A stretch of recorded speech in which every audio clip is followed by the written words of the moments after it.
Hello everyone, I'm Matt McCoy. Claire Huddleston has the night off.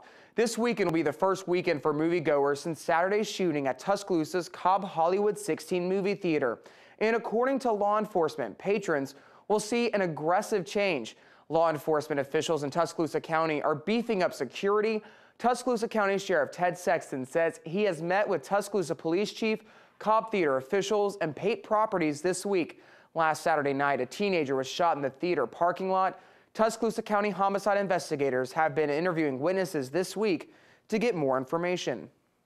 Since the shooting, police are saying the incident was likely gang-related. Now attention is being brought to gang activity. WVUA's Bradley Whittington shows us what this means for the city of Tuscaloosa and Tuscaloosa County. You wouldn't know Tuscaloosa had gangs just by driving down the street, but look, and the signs are there. If you look closely around town, you'll see gang signs like this one. This particular sign represents a gang known as Boss. It's signs like this that prove gangs do exist in Tuscaloosa. There's gang activity throughout Tuscaloosa County. It's evident by what law enforcement has done. We've arrested several gang members. They're currently residing in the Tuscaloosa County Jail. Do we still have gang members out on the street? Yes. Are we aware of that? Yes. And should people be cognizant of that? Yes. But what exactly is a gang, and why do they form? Tuscaloosa gang investigator David Jones tells us why. When you have more than 2 to 3 people that come together to commit criminal activity, and that's what we consider to be a gang. We're going to have hybrid gangs, which is going to be our neighborhood organization where these young guys have grown up together. And so basically, they're fighting together, they're going to commit crimes together. The latest gang activity was on Saturday when a shooting broke out in the parking lot at the Cobb Theater, sending one person to the hospital and another to jail. Jones says gang activity in Tuscaloosa is picking up. Here recently they've done a little more than what we're used to them doing. Which leaves the question why gang activity is happening more often. It could be from these social networks. They get on there and another individual may make a comment about another individual's picture. And at that point, you may have words being passed on these social networks, and then it could trickle out onto the streets. Jones says although the activity has picked up, the key players of local gangs are behind bars, and he expects local gang activity to quiet down. Reporting in Tuscaloosa, Bradley Whittington, WVUA News. Tuscaloosa County Sheriff Ted Sexton says his department will be expanding their role to help other local law enforcement agencies. In other news, sometimes when disaster strikes, it's hard to see the good through the bad, but artists from Tuscaloosa are hoping to make that a little easier. WVUA's Travis Leader has the story. Through the rubble caused by the April storms, signs of beauty are sprouting through the damage. The idea of this project, Beauty Amid Destruction, is that we're just trying to put bright little surprises out in this ravaged landscape for people who live and work here. They started with 5 paintings, but they have plans to spread the art throughout the entire path of destruction. Right now we're starting putting them on the major thoroughfares so that more people can see them and recognize what they are.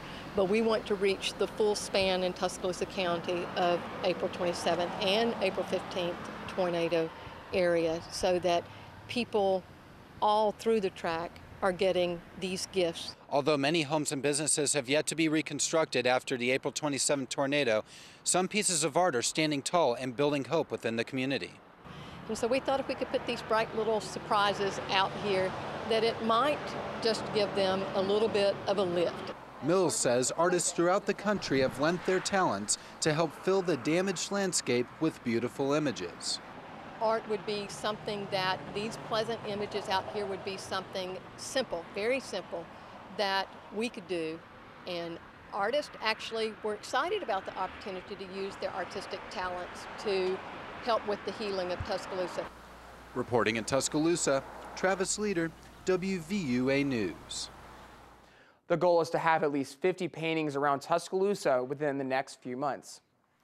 Adding to volunteer effort after April's disaster, dozens of University of Alabama students are returning a week early to help with Tuscaloosa's storm recovery. The students are volunteering with the University Outdoor Action Program.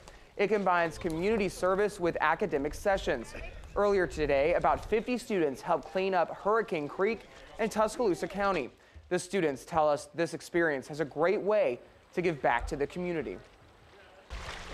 You know, you can be in air conditioning and you can work behind a desk, and that's perfectly fine, but to actually get out and help somebody and see on their face what you're doing, and you get to watch with your eyes the difference you're making, that really is just wonderful, because you can't put that into words, you know? You just... Hurricane Creek belongs to everybody, not just me or the friends of Hurricane Creek. This is a community resource. And as long as it stays in the condition that it's in now, it's an unusable resource. So if we can clean it up and make it viable again before the paddle season for canoers and kayakers and people to come back and enjoy the creek, it's like a calling card for the county. The April tornadoes forced many to seek temporary housing from FEMA.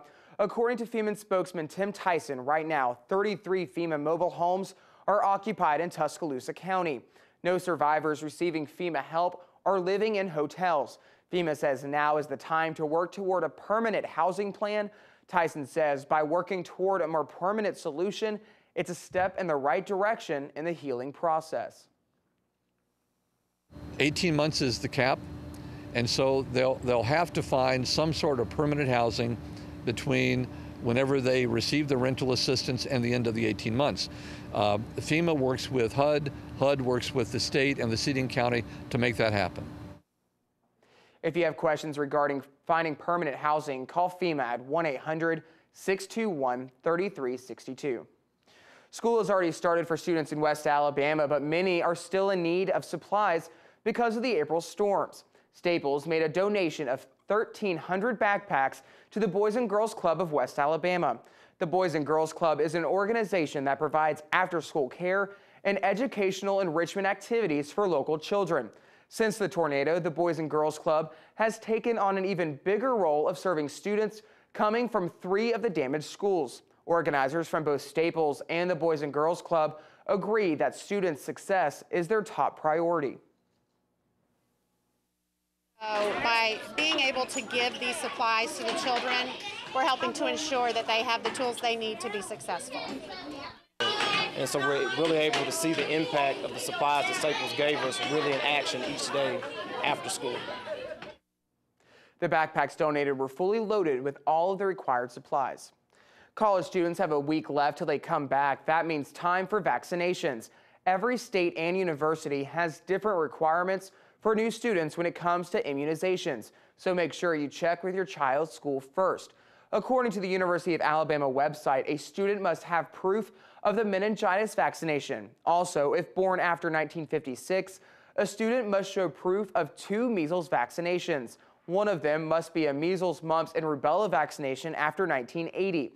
Also, a student must show acceptable proof of tuberculosis screening within the last year. The heat took a brief break, but now seems to be back. With a first look at Alabama's home team forecast, here's WVUA's Daniel Sparkman. Daniel? Yeah, Matt, we did see a lot of sun this afternoon. As we take a look at the sunset this evening between 7 and 9 o'clock tonight, an absolutely gorgeous sunset and eventually making it to dark, but that sun left a lot of humidity across West Alabama. Currently 78 degrees, partly cloudy skies out there, and 76% humidity. We'll also take a look at Demopolis. Currently, they are at 94% humidity at this hour, and that's what we're going to talk about over the next couple of days. 76 currently the temperature in Demopolis, and then we're looking at some high temperatures ranging in the middle to upper 90s for the days to come. Matt? Thanks, Daniel. 3 people have now died from a microscopic amoeba that lives in water. Health officials say a Florida teen, a Virginia boy, and now a Louisiana man have all died from amoebas. Louisiana officials say the young man used tap water to flush out his sinuses. More cases of the rare infection are caught while swimming in lakes or ponds. Officials at the Centers for Disease Control and Prevention in Atlanta say since the amoeba was identified in the 1960s, about 120 U.S. cases have been reported. Experts say the amoeba goes up the nose and burrows up into the skull.